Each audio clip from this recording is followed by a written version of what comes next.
Seigneur, que ta grâce, seule ta grâce. Nous voulons instaurer un état de droit. Et dans un état de droit, il y a une justice indépendante. Ce n'est pas à l'individu Félix Tshisekedi de commencer à faire justice.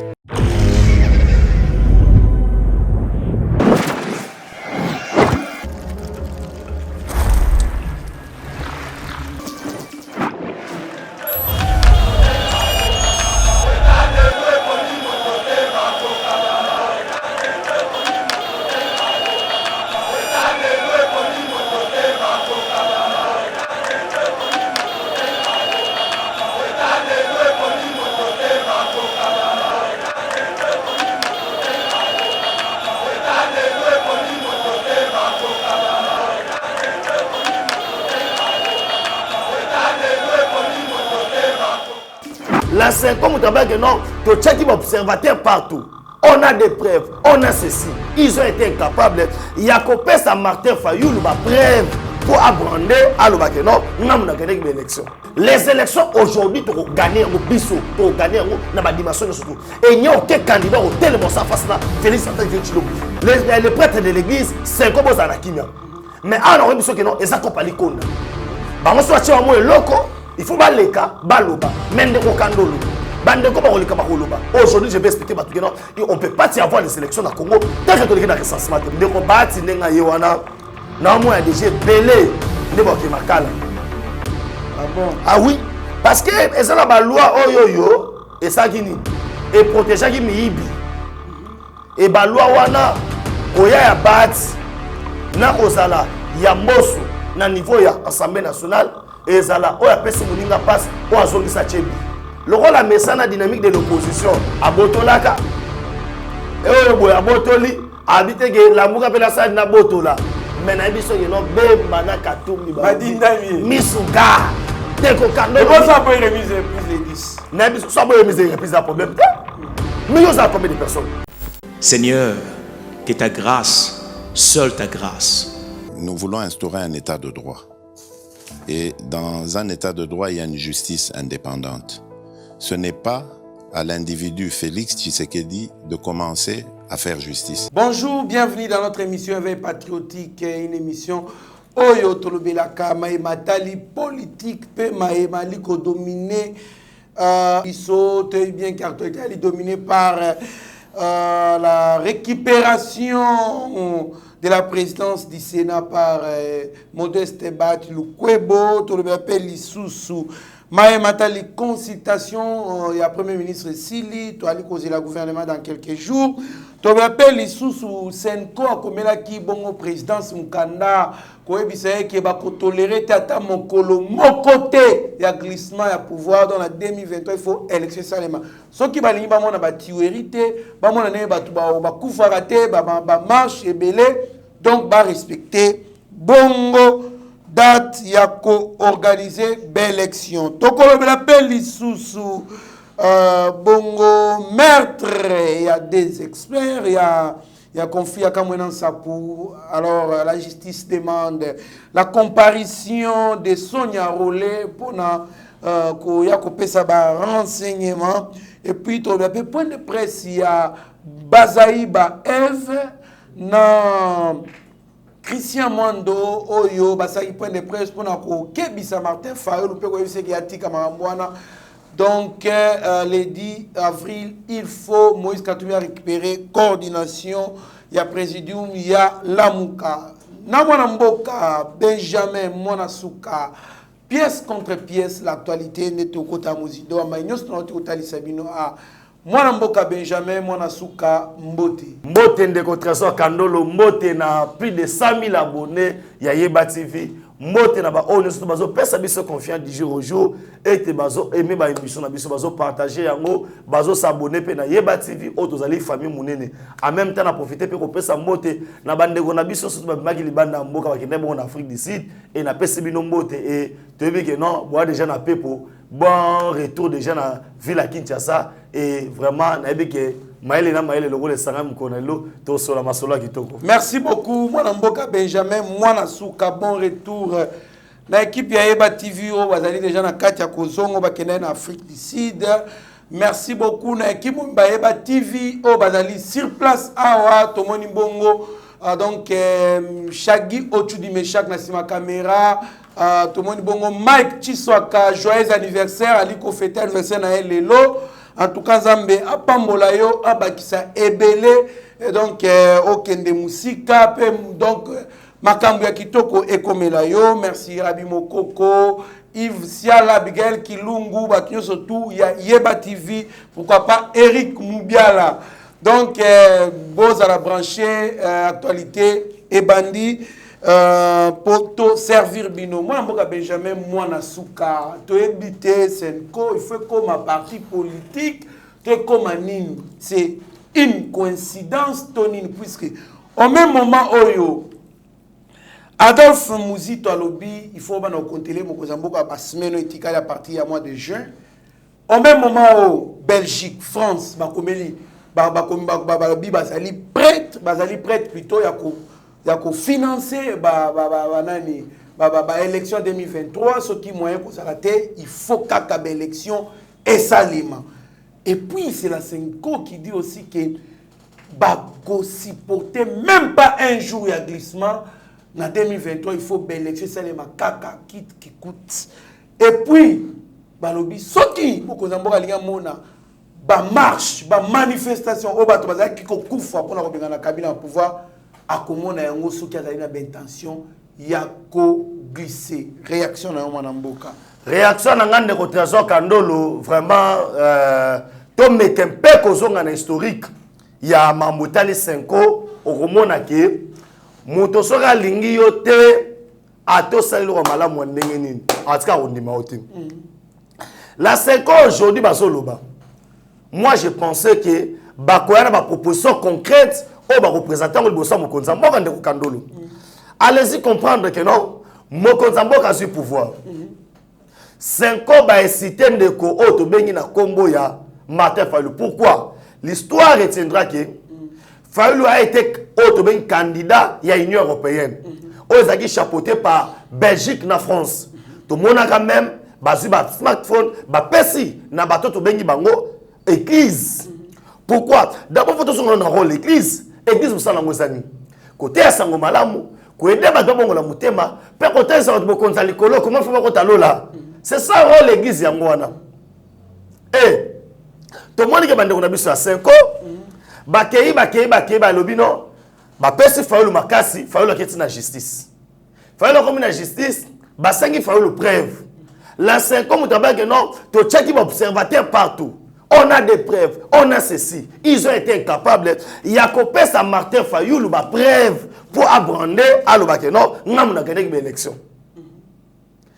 tokei awa cardinal ambongo komi kolela au régime akala ba pesa nga mutuka te basaki ngai boete bakamati mutuka et pas chef de l'état ba pesi wana fachi abimi président normal wana fachi ça bien quand c'est pour les intérêts na bango wana ça bien Matata Ponyo un voleur quelqu'un qui a détourné Mongo ya Bukanga Lonzo il prend le prince de l'église azo mabango tina kindu azo faire visiter bango ba université na yé des histoires privées pour l'intérêt d'un individu.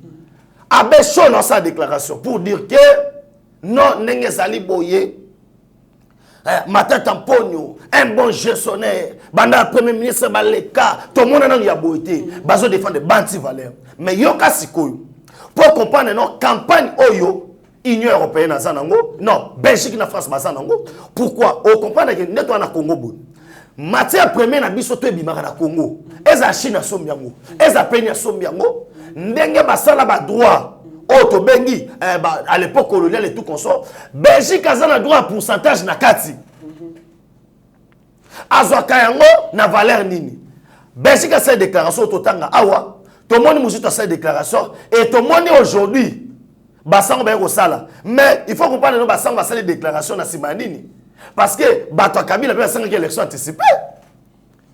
Tant on a dit non, bango to basali boke mo, to panza siko teke, photo l'accès comme imboka, basango wana basaba nani non, basina to 5 ko ba nani. Bon se rappeler awake 5 ans dans la société civile. Basanga ki na baba bimisa, o to bengi président ya Seni.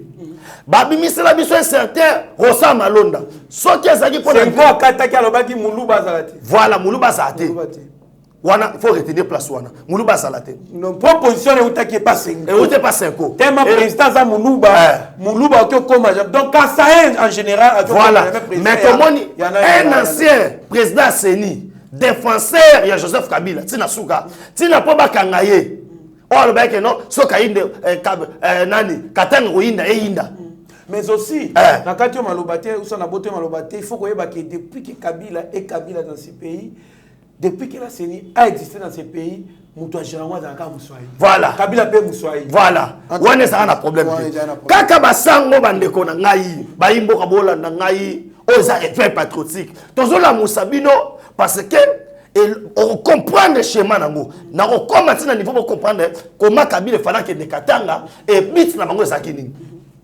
awa sikoyo o comprendre nini o comprendre ndeko kandolo ke tokei ni tete de niles moto na nzambe vie na saluer en passant de laisse nous solution non to liaki biso nyonso batuni e bongo kingani aliaki e bongo nani aliaki to yeko kuta siko bitumbe komi entre Sonic afuta na beshol oya lobibu aloba vérité bato na nzambe aloba vérité bato na nzambe modèle na société bato na nzambe te ndeko kandolo na bisa mo mususu ya ko mageno ba koka baya bato na nzambe te bato ba oluka ba intérêt ba individu baza contre peuple congolais baswana basana un certain Rosa Malonda o misa pagaille lelo aujourd'hui ba moni que gouvernement elinge bima.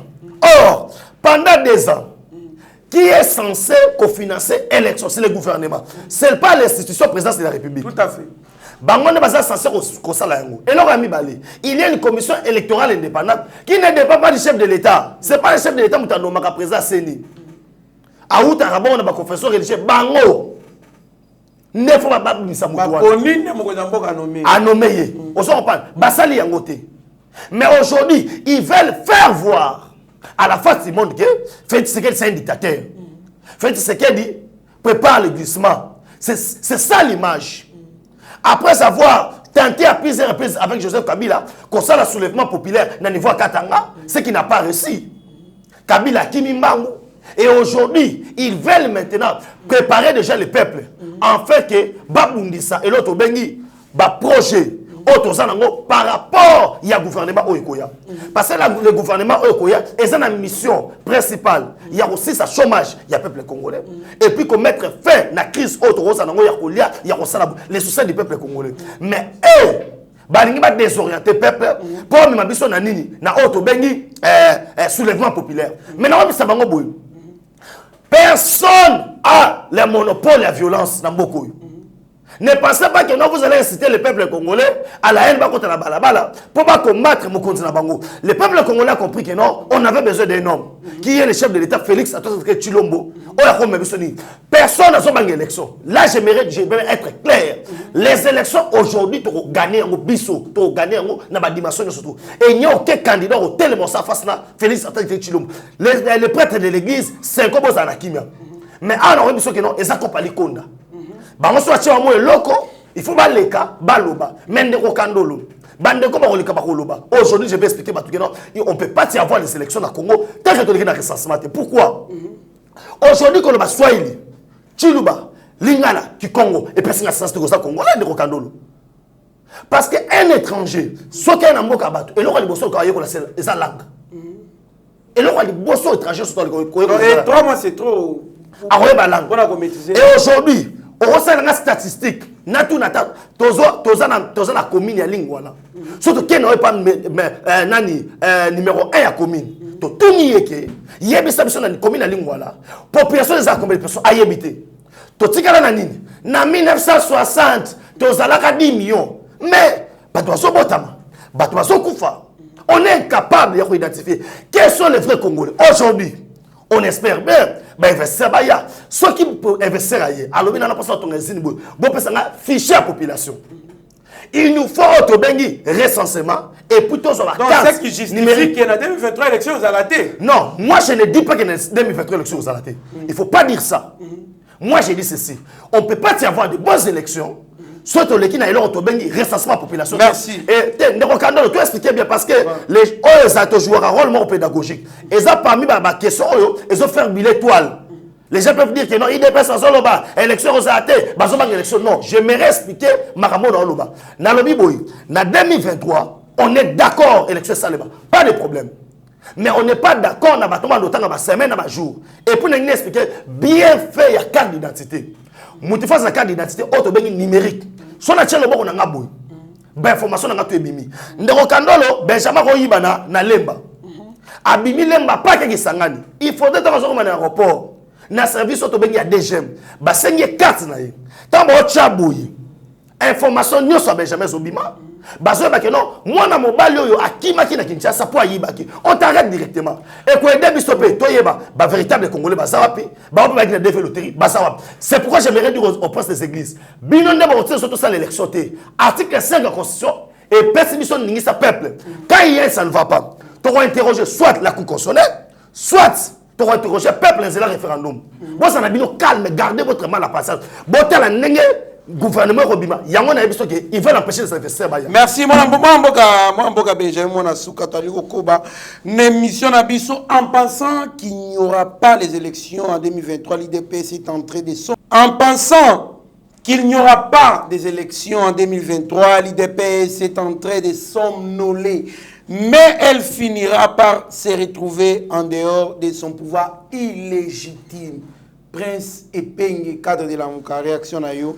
Vraiment, bon, au moins, na lembi na rolemba parce que bah comme bah tout na revendre tena ba koloba parce que voilà l'objectif té.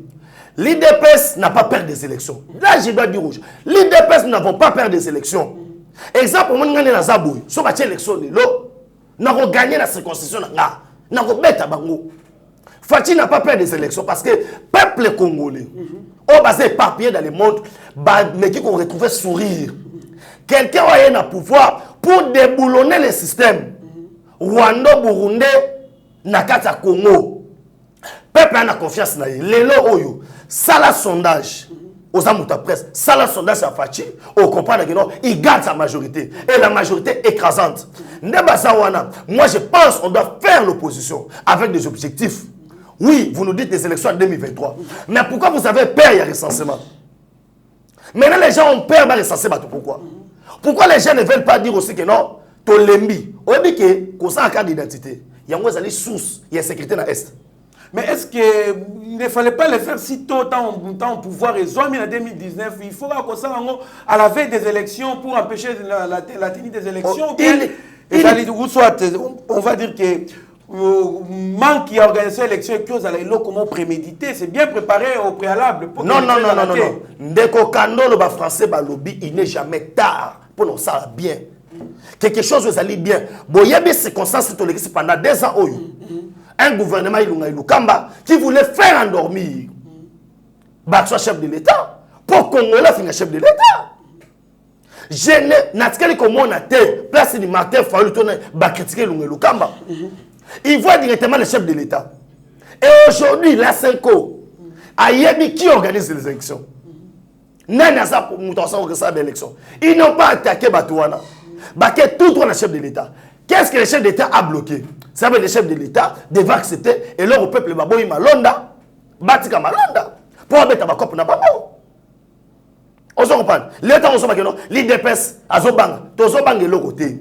On est prêt pour les élections en 2020. On est prêt pour les élections. Mais les amis sont autorisés l'élection. L'élection, ça la bien. Une fois, l'IDPS au pouvoir. Élection ça la bien parce que na minute il n'y aura pas de contestation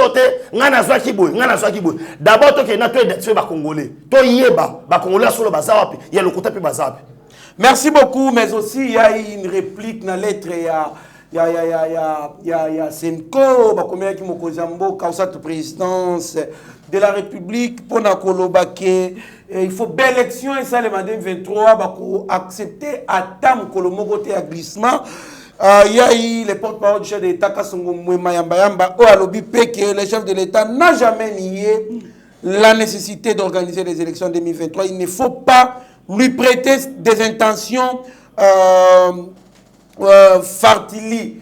Donc, c'est comme si plus va aller kolobela yango, plus comme si bazo pesa mokoza moko ba intention na ba prêter ba intention na plus que à organiser l'élection en 2023. Ça c'est le porte-parole du chef de l'État.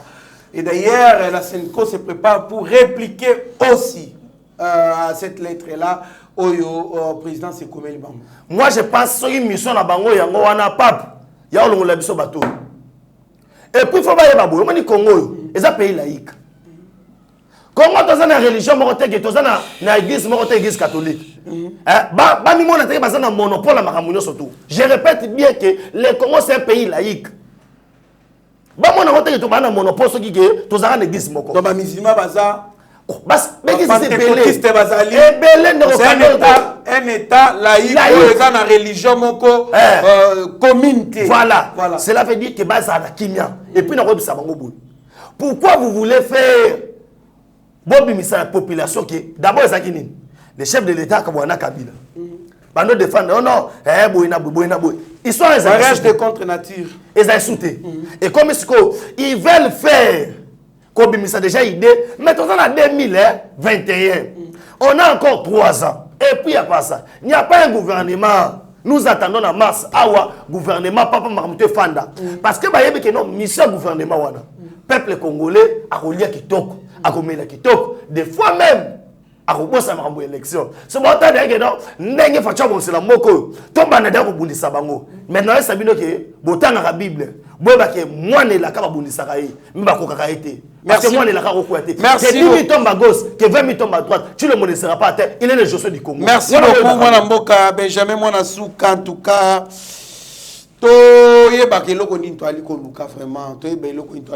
Je vis en 2016, donc 2015-2016, la Senco milité aux côtés de l'IDPS et consorts. Bon, nous sommes les cas qui en 2018, l'IDPS s'est retrouvé dans Zungu Moko, la Kabylie, comment gérer, mais tout le monde réclamait la séparation entre Tshisekedi et Kabila. Je m'étonne. Tshisekedi va Kabila Kabila. Oh Batounae Basaka Kabato FCC, mais il doit travailler dans banane sous sa part Batouana. Si ces gens-là se convertissent, où est le mal? Où est les point de vue? Mais bino Batouali qu'on a vu sur Botarasco par rapport, il y a des marches ou ça approche, il y a Senko, Azali. Ennemi à peuple congolais, tu peux aligner peuple congolais. Par rapport à la démarche, par rapport à autre façon Mboko Ezaki pendant 18 ans, par rapport à la récupération, Mboko a récupéré en haut. Et tout ce qu'il a à faire pendant ces 2 ans, oh, personnellement, ça m'engage que moi, dans le bilan est positif il y a 2 ans. Parce que déboulonner le système, il y a Kabylie, ce n'était pas facile. On ne pouvait pas développer ce pays organisé. Social à peuple congolais tant qu'il l'unkamba Janine Mabunda ça ne m'engage que moi, ça ne m'engage que moi. Donc je pense que Toye Banani Azali Kobunda pour na peuple na Azali Kobunda pour na peuple. Moi on aller au Kobaba tu que vous récupérer la présidence du Sénat au Moninde. Est-ce qu'on peut compter sur battre à la tête du Sénat qui est beaucoup qui décoller cause souté qui est beaucoup a violé constitution ndenge tout monde qui prédécesseur naeko à chaque fois va sortir médiatique pour attaquer Mokozamboka, on va les destituer comme ça. Vraiment de Rokandono avant na koma na question battre le kwebo et là moi matinga suna mutu pona 5 ans. Lelo oyo bango bato 5 ans wana babundisa auto ben gratuit de l'enseignement. Ba chiffre bimi il y a un dossier il paraît que IGF il paraît IGF a découvrir plus de 2800 écoles fictives. Donc comme le robito lobelango na ke mamona question ba keneka mamo ba biro ba école fictive te to ko lobelango le robito lobelango faut to fande lango pena ba yimo faut pas comprendre ba to ba banani faut pas comprendre. Pour tout ça, comme on a dit que non, Benjamin Zotomo sur le plateau, azo ganga non, non ganga pas maté, babi so que moni ndoki, principe tous ans de Rokando na fait patriotique, to belé la ka, to belé la et belé, chef d'état chargé makam, to belé la bino tina suka, voilà, tina suka, on ne veut pas avoir un problème avec l'église, monde na teba comme que non, na RDC, babuka ki église, basaki boy, ba koto ngam beso yongwana, mais tout ça très sage, to comme na niveau wana te. Tu simbe église église ezabisika o tu as rebonde là tu simbe église voilà mais bino ba individu o boluka bo bebisa image église catholique to ndima ngote po biso to yamba église sainte catholique to ça le bloc wana te na ko biso ke ndeko bati ndenga ye wana na mo ya déjà belé ndebo ke makala Ah bon? Ah oui, parce que eza na ba loi oyoyo esaki nini et protégeaki miyibi et ba loi wana koya ya bati na kozala ya mboso na niveau ya Assemblée nationale ezala oyo apesi moninga passe oyo azongisa chebi pona nini eza na ba loi basalaki yango pona protéger miyibi entre autres un ministre en fonction et immunité ba blo ezokuya oh, un ancien président. Mais jusque là, l'option de l'immunité, élu du peuple était immunité et zakaka.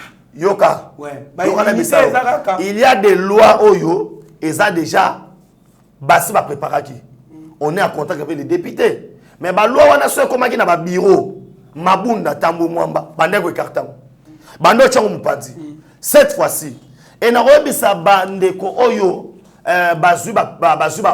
poste wana mon professeur que je respecte nazo profiter pas en même temps voilà guito poste na lobi boye kabiliste te kotanga na ba kombo wana te oui il faut totanga te na lobi na ba ko mon professeur on a pesa mbote et na féliciter pour na poste o azuna niveau Sénat na ngina biso boye bati lukwebo papa Mboso Samba Lukonde baza na charge parce que eux ont dernière chance.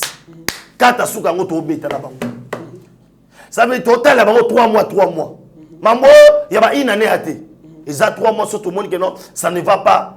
Mon konzamboka talaraka. Pour le koyebi soke na yebi ke Kaola Gito, ozoluka na lobakaka. Ozoluka au moins bilo kando na lobakaka. Au finish abimi kaka. Na yebi so abimi kaka.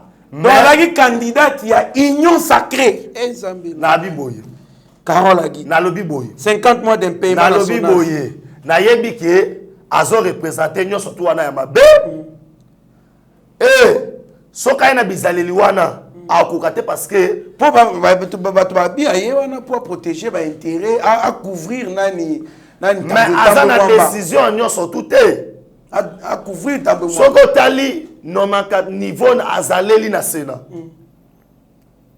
Pour abimisa mongo, pour sala boy. Kobosa te que non na Sénat administration ezali Babilo base informatisé. Yo pensé que non, rien n'a bimisa nyo. Est-ce qu'on peut compter sur Bahati Lukwebo? J'affirme positivement au Lobake, on peut compter sur lui parce que au plateau est patriotique. On peut compter sur lui parce que jusque-là, jusque-là, assuré Bisoké, Azana Ngambo peuple congolais. Il a fait les démarches. À Bundani, nous avons eu la majorité. Azaki au four et moulin. Même si Moutou, Azamouté Mamabe, Azarana qualité n'est pas moko. Merci beaucoup. Mon amboka qu'on gagne les temps. 2800 écoles fictives. Découverte par l'IJF après contrôle na yo ça ba audit na ko sala na découvert que l'église catholique ali kuna 2800 écoles fictives il paraît pour combattre la gratuité de l'enseignement.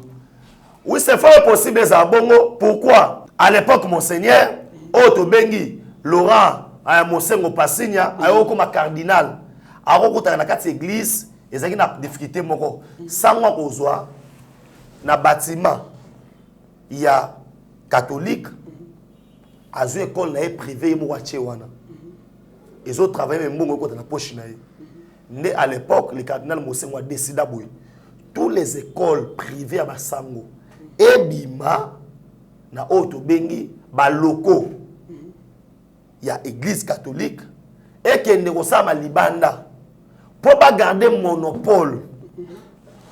Il y a des parents qui ont été école wana babimisa eloko moko privé catholique. Ce qui est privé catholique, moi bénéficier na ba droit oyo l'état pesaka ezate. Taba ko sala gratuité. Ba ye ko kamata ba école wana nyoso. Il y a privé catholique. Côté en ligne ba côté sango skoyo catholique. Ba créer pe ba diocèse ya Lokuta ba koti yango ezi pasikoyo ba truana na moment o sikoyo ba okanga tro ne ba ko découvrir que mais ba tongo ba senga élection en 2023 et bela mbongo so kende ya pamba ya ona so ndeko kandolo baza ba dignité ya kote biso sango malamu ba revoir na ba calcul na bango so ata balinga mutu te bango ka basango 5 ans ba yele biso oh non désormais ne école catholique mutu faut tangisa kuna il faut qu'azala mutu asambela kuna oui uti wapi ouais car bango na ba yeba lobi en gratuité zo simba te to monike ba parents kaka bango na ba école na bango mpara refuta mbongo sans récit soit appelé son récit soit 5 récits moi non lungo donc effacer ma preuve il y a paiement voilà nani enseignement ça gratuit puis sikoyo so moi na futi mbongo wana babengani ça va moi mboka ezali passe mingi soki réellement makambo ezali ya solo bino moko bo juger soki ba ali ko militer pour na peuple to pour na lokuta mais soki eza ya lokuta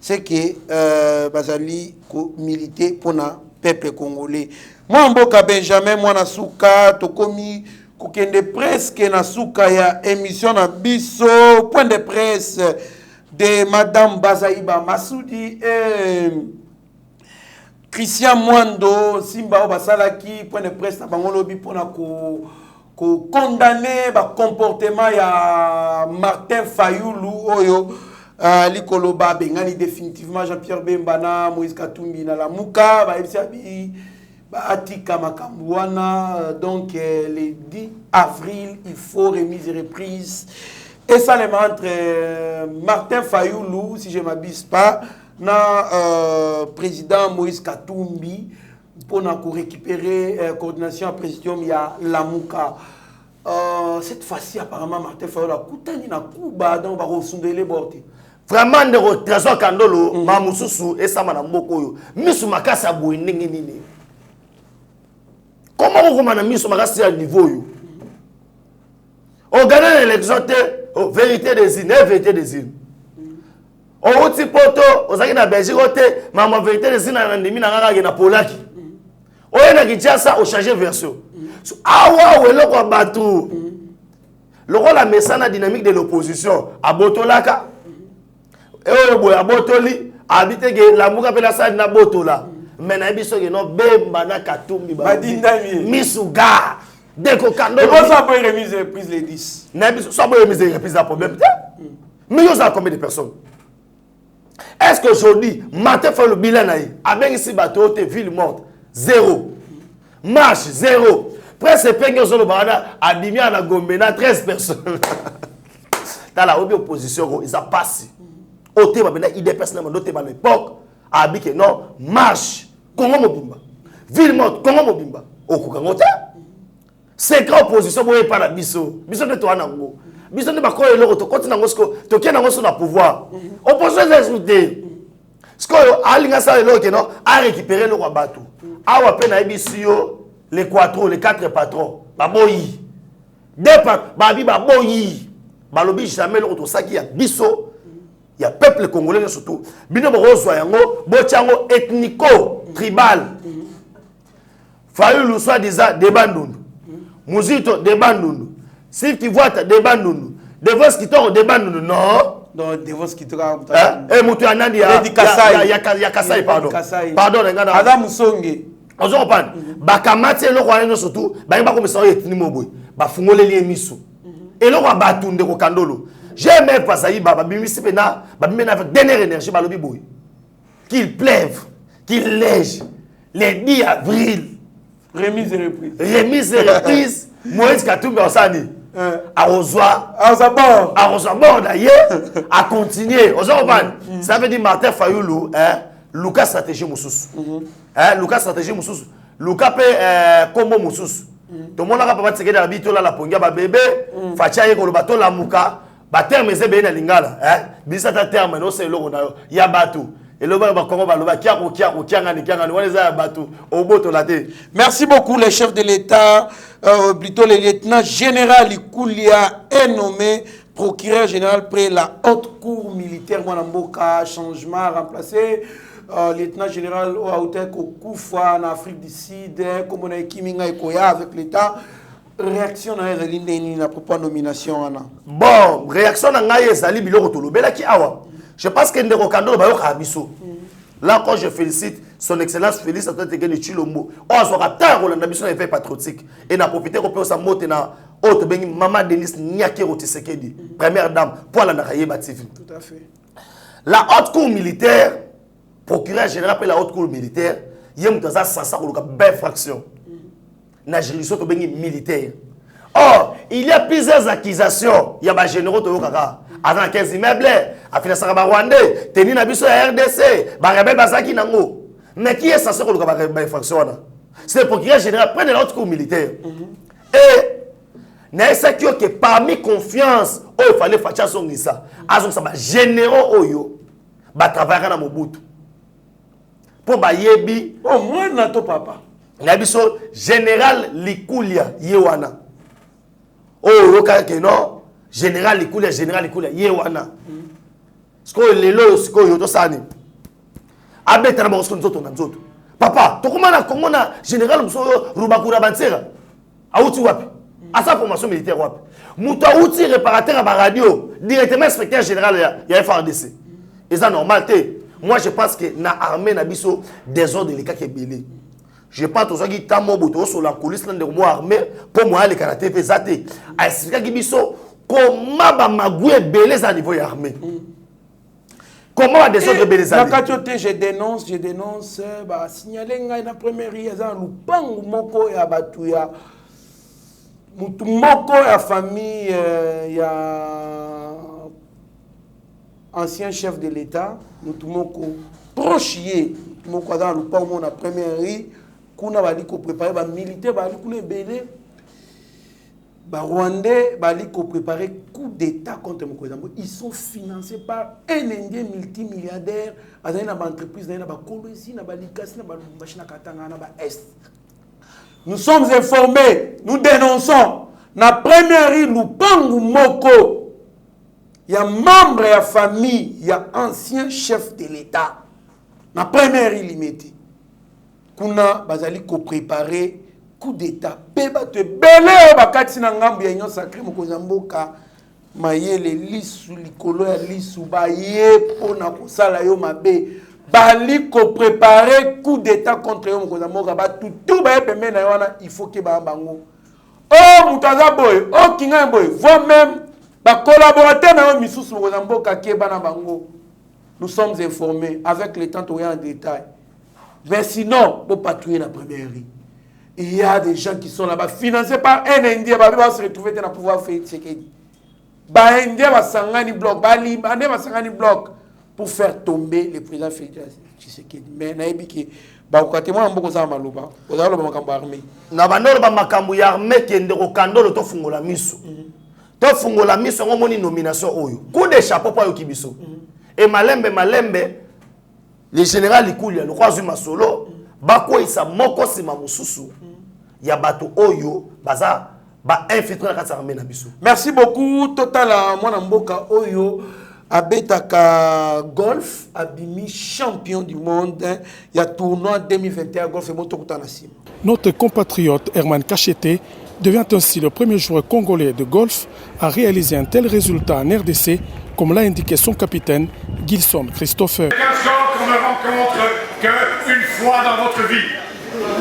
Un jour qui amène à faire quelque chose comme 25 ans sur le handicap.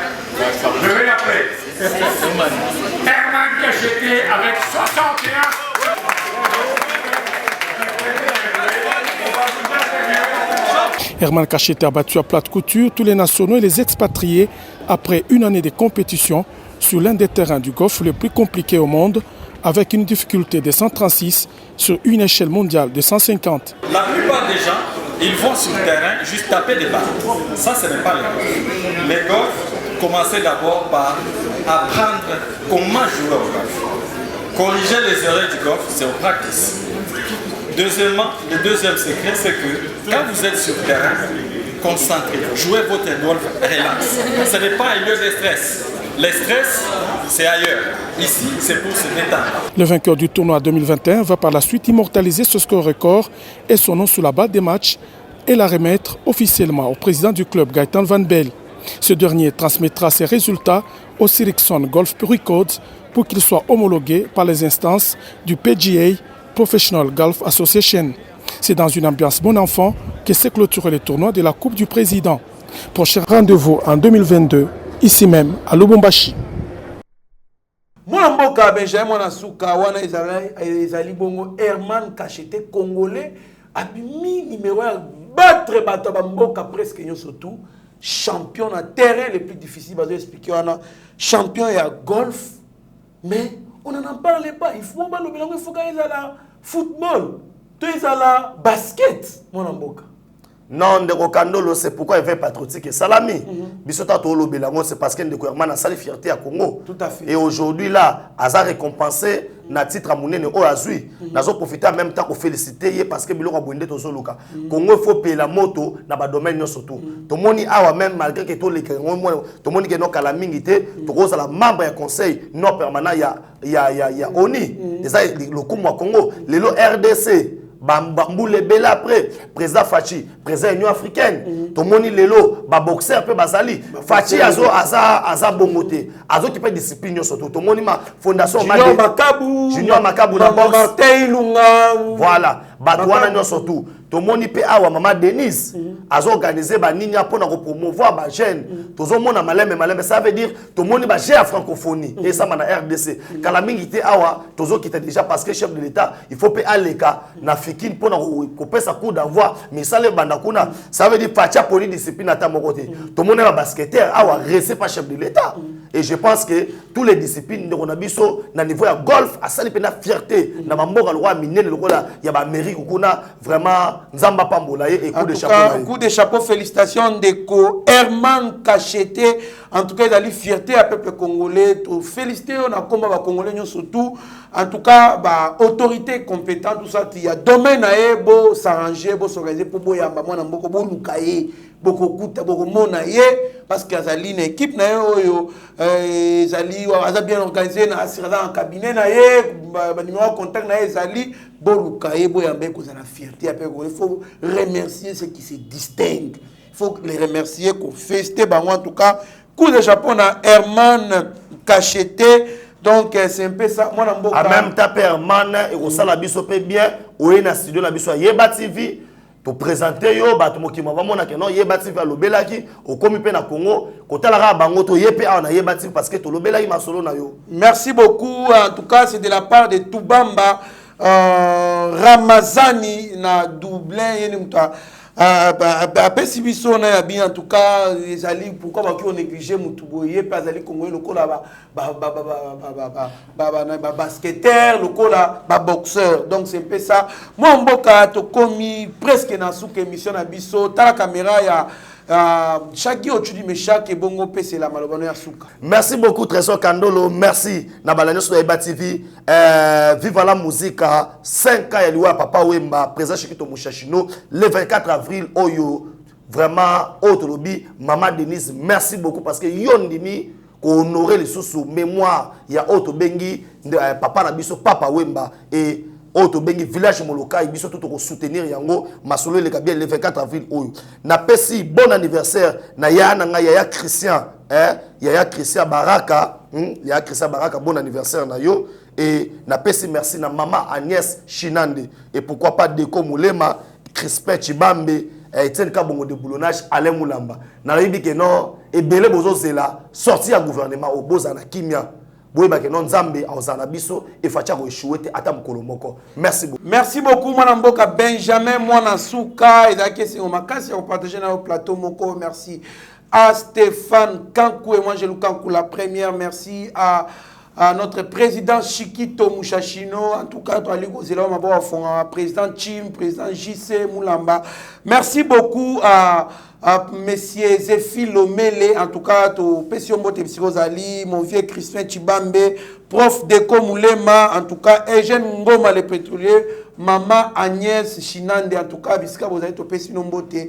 bon séjour ou ça bon retour d'ailleurs na équipe ya yeba tifo que na ki Afrique du Sud donc to moni bongo bango surtout bataille déjà un peu pourquoi kita awa donc à partir de l'objet déjà équipe mobimba et vous allez complète pour notre service bino comme d'habitude restez branchés sur notre chaîne vous ne serez en aucun cas déçus mieux vaut être maître de silence que plutôt esclave de ses propres mots. Merci.